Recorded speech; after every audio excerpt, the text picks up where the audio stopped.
Hello, everyone, and welcome to another episode of Manabi Club podcast.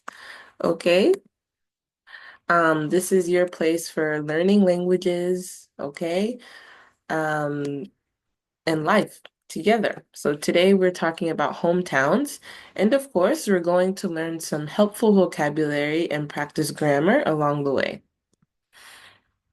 Okay, so our vocabulary of the day is very easy. We only have three words. One, soon after. Soon after.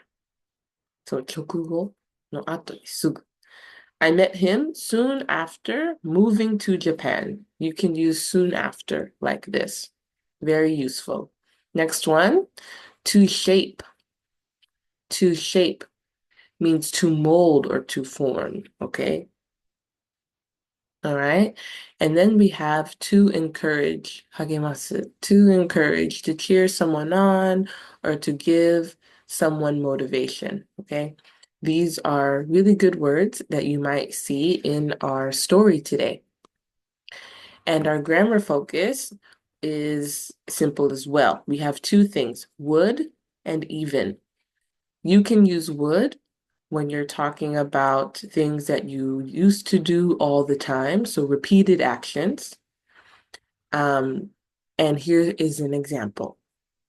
I would study up all night. This is supposed to say stay. I would stay up all night.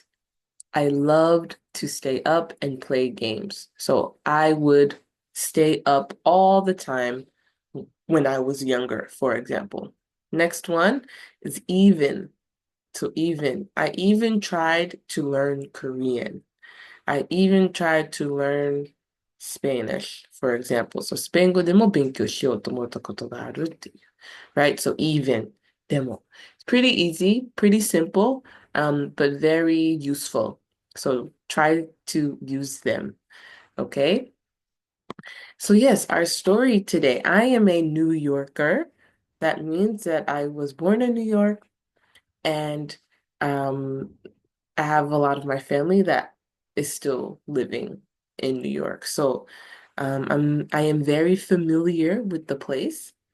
And today I want to share with you my memories from my time in New York and from my childhood. Okay? So first, let's go. My grandma moved to New York when she was 17.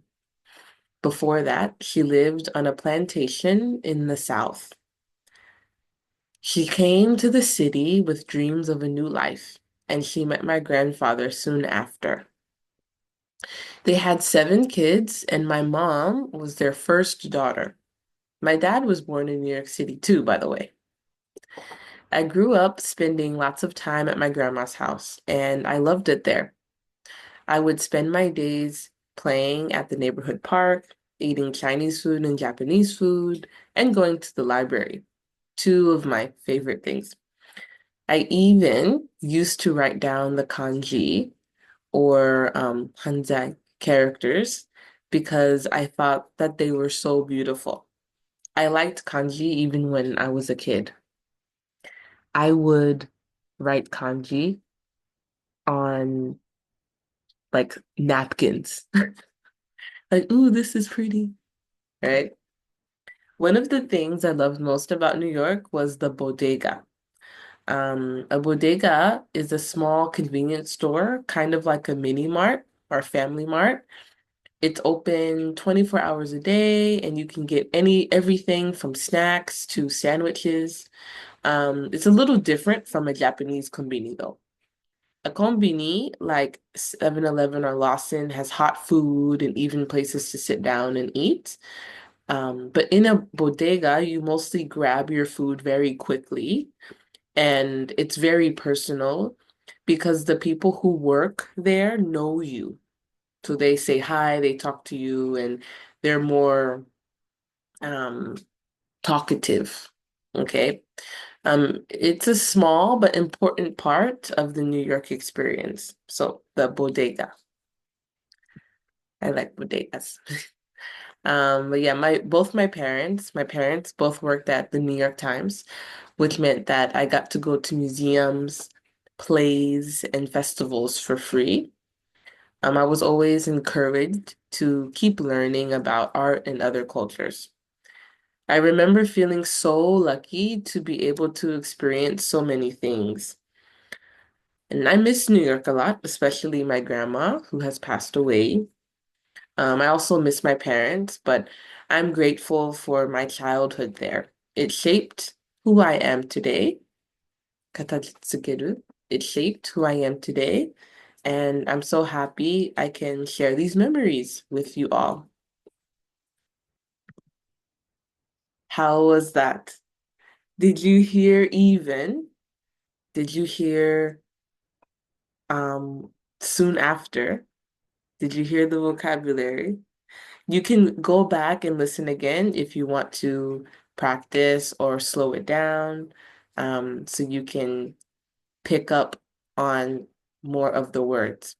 But if you're ready, let's go ahead and go to the questions, okay? So number one, I thought that kanji was beautiful. Beautiful. What is another word we can use for beautiful?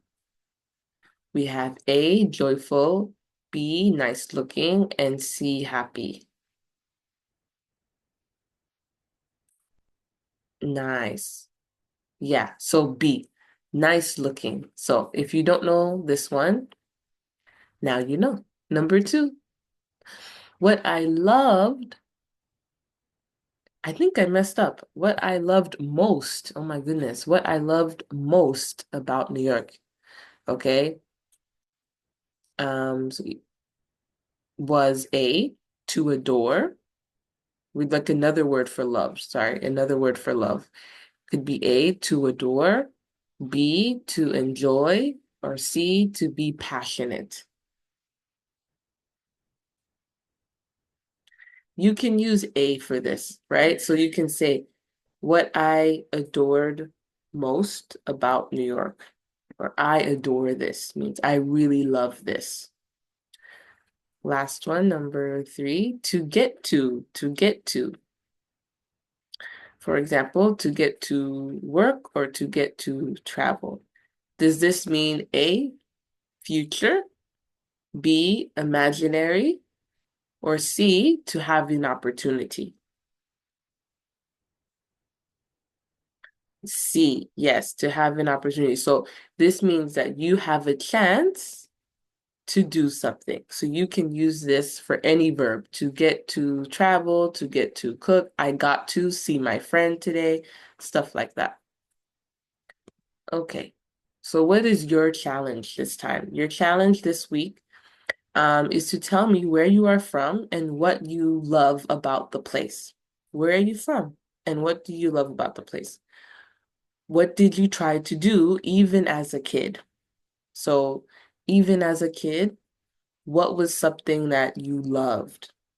What was something you adored?